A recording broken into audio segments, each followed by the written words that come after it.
In your book of poetry, The Love of Centuries, many of the poems appear to portray the love for a single person that spans many lifetimes, and sometimes the love is not easy or smooth. Is it ever?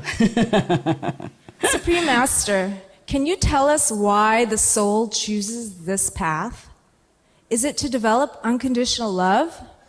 Would you say that true love is unique? And is it always the same lover that we meet life after life? If so, how come there is such a strong affinity? Supreme Master, do you think it's possible to share with us the love of centuries of yours? Thank you. I love you, and I appreciate you. I love you too. What makes you think that I wrote it for the lover of my century, huh? So, if I wrote about a puppy's feeling, then you think I'm a puppy as well? The dog? Or the poem about the pig in my poetry book, then you think I'm the pig as well? I told you poetry is not always expressing the personal feeling. But now, to your question. It's not that we have to go through that in order to learn about unconditional love. It's just that the karmic attraction, you see. And it's not always the same lover that we meet life after life, although we do. Sometimes there are several even, sometimes just pure enemies from the past existence. You'll be surprised. Those who are enemies from past lives must smooth out together in this life through love. That's why they meet each other again and even fell in love. But it's hard for humans to distinguish, to differentiate who is who. Because both encounters of past lovers and past enemies will give us equally strong, forceful attraction that we might possibly choose the wrong ones, like the past enemy to be life partner.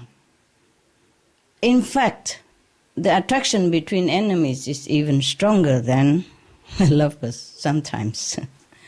That's why love at first sight is not always long-lasting or happy ending.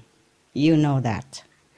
In the case of the enemy, it is for us to iron out past mistakes that we did to the other person or the other person to us.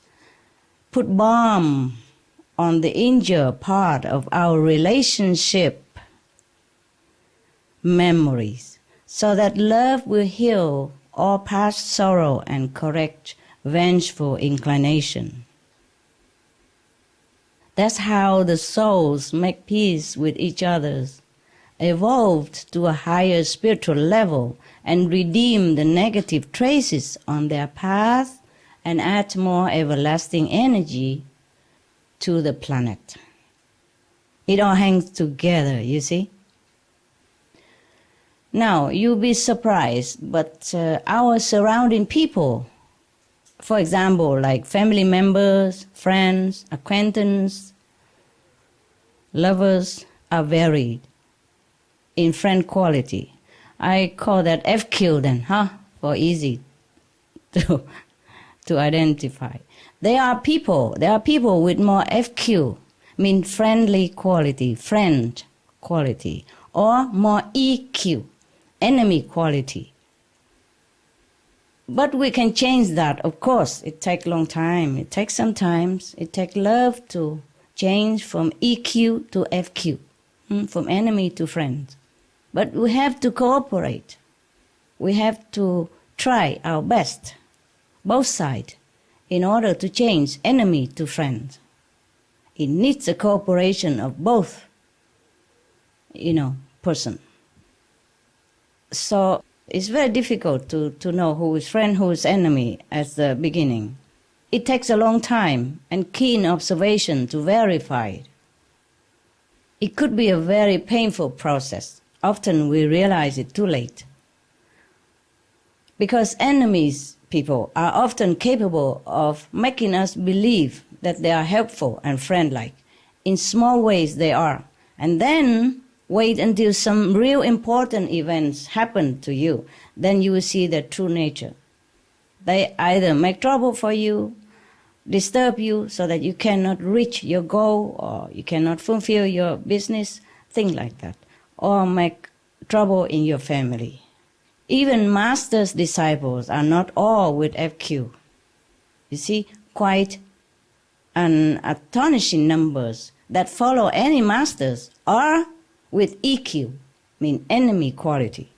These are either there to cause trouble from within or to bring troubles into the master life, or to come back to enter the master circle in order to redeem their past sin, that they have harmed the masters or someone in the past life, and now they came back to redeem the mistake. But even then, if they came back to redeem the mistake, the master have suffered a lot, must suffer a lot in order to carry the burden of bad karma of this person, especially if that person has harmed the master in the past life. The bad karma is very, very, very heavy, very difficult. No one else can rescue this person except the master, because they have done harm to this master in the past life. But it's very difficult to deal with this kind of EQ disciple. It's also hard on their part, even though they try. The disciple always get entangled in the past bad karma and being poured into the darkness and in the negative action again and again and again, in different way, but similar to the past life action. It just maybe less intensity. Okay. Most true masters suffer or die because of these EQ disciples. Sometimes even die under their hands. If any master who are lucky and not have EQ disciples, they would never have to suffer at all. Even Buddha, has been tried assassination several times. Some masters have about 60% of EQ disciples. Some masters have about 30 or 40% disciples as average in their lives. If they're lucky, they would have 50-50. But even if the master knows that these or that disciple are the EQ incarnate, they rarely refuse them because of compassion, because they are the only one can help them. So we have, you see, for example, in the history of Christianity, we have Judah for Jesus and Devadatta for Buddha, for example.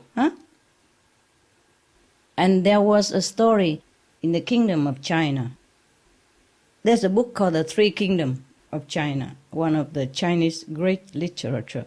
Okay, these EQ disciples or people, they don't have to do things deliberately in this lifetime. They could just harm the master invisibly even, making them ill, making them sick, or doing things that are making trouble. Yes.